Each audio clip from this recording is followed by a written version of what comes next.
The first sacrament, priesthood.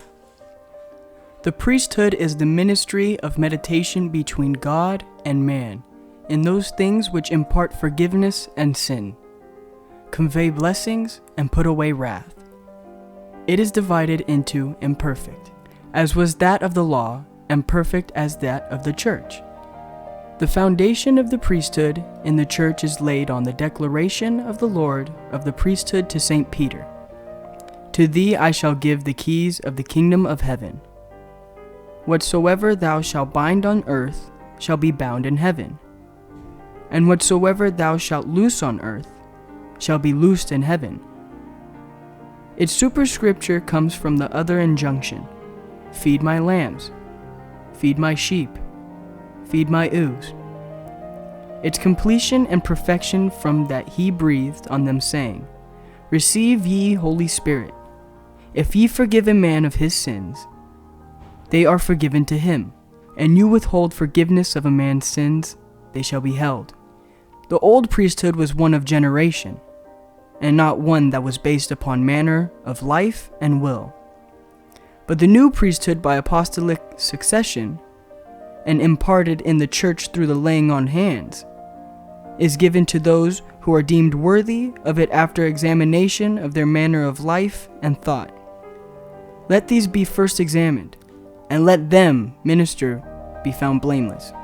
Therefore the perfection of this and the imperfection of the priesthood is evident. But this later, by the immaterial unction of the Spirit, through the laying on of hands. As to the matter of the rules whereby he who desires the priesthood is to be tried, whether he be worthy or not, let him who wishes to know this attend the words of St. Paul, the tongue of the Spirit. This is a true saying. If a man desire the priesthood, he desire good work.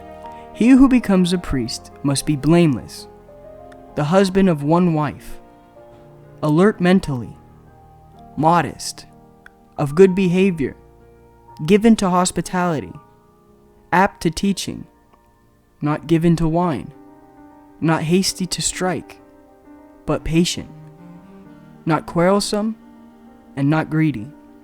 One who rules with his own house, having his children under submission to bring them up with all purity.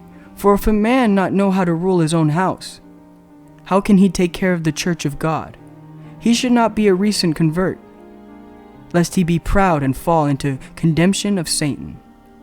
Moreover, he must have a good report from outsiders, lest he fall in reproach and snares of Satan.